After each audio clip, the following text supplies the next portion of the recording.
Darren Thomas. Mlaen I Bradley. Bradley'n troi yn y cwrt Cosby'n dda. Bradley ar y droed chwith. Dyn ni'n ôl I Leo Smith. Nathan Craig! Symudiad da gan Caernarfon. A fydd Nathan Craig yn siomedig fo hwnna. O Lia, heb daro'r targed.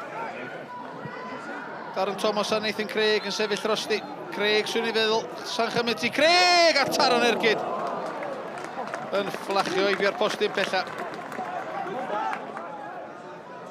Darren Thomas. Sgwar mae Craig. Mae'r was yn wych. Nathan Craig. Teg at y postyn pella. Hawdd I Harrison. O, mae'n ddigollog I! O, diar bron I hwnna. Fynd I gefn y rhwyd. Harrison tynnu lygyd. Oedd I ar y bêl. Probl yn fyr I Tislovic. Teg at Byrne.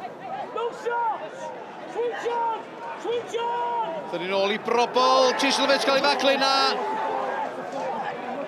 Cic gornel fi ddim. Mi gafodd Smith y bêl. Routledge. Mae'n teg at Ebi. Mae Ebi Ramsey. Cael ei wthio ar llawr. Unwaith eto dim cic o'r Smotin. Wel, wir. Ddim eisiau pwyntio at y Smotin yno. Mae di weld fod Ramsey di gwthio Ebi yn ei gefn. Darren Thomas a lle yng nghanol y cae. 20 munud o'r 90 yn weddill. Brookwell.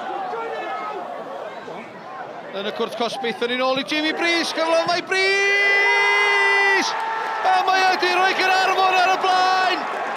20 munud o'r 90 yn weddill. Mae'r Cofis yn dathlu tôl i'r gôl. 4edd gôl o'r tymor I Breeze. Fo sgoriodd y gôl a gyrroedd y dre Newydd wythnos yn ôl. A dio wedi gwneud yr un peth heno yma ar yr ofal. I gornel Brobl, teg at y postyn pella.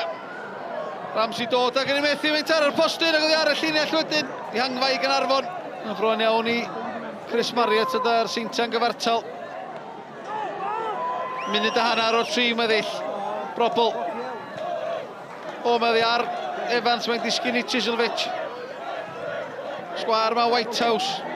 Whitehouse ar Ergyd. Ramsey. Mwy rhaid o ddalia fel arni. A mi nath o. Mae'r dyfarnwr Lee Evans edrych ar ei oriawr.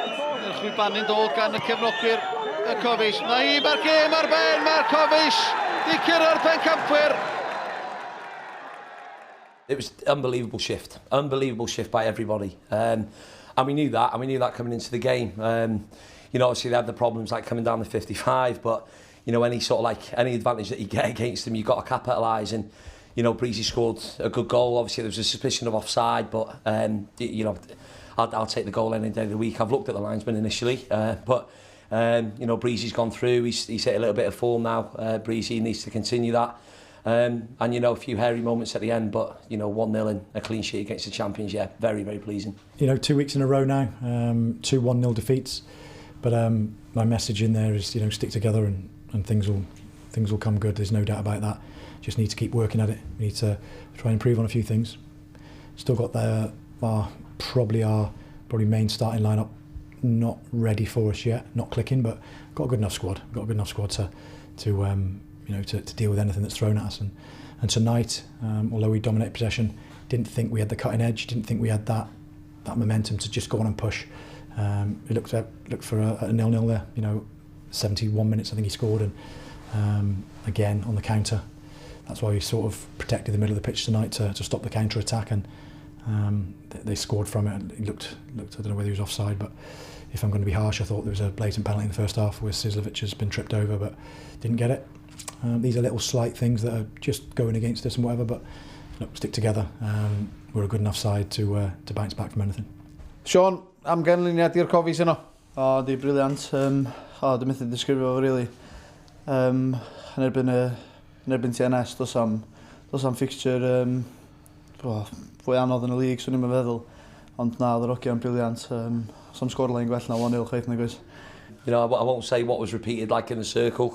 You know, if you wanted to go on and win the league, if you wanted to go on and qualify for the Champions League in Europe, but nah, I mean, we keep our feet on the ground firmly because, you know, it's a fantastic victory tonight, and, you know, we'll milk it because, you know, victories against TNS don't come around often, and that's with the greatest respect to them.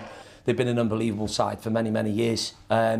But it doesn't mean anything if we go to 2 games in 4 days against Caernarfon and Druids and pick up no points. So, like I said, we'll enjoy it this weekend. But yeah, certainly early next week it's back to work, and we'll get the preparation done for Caernarfon away.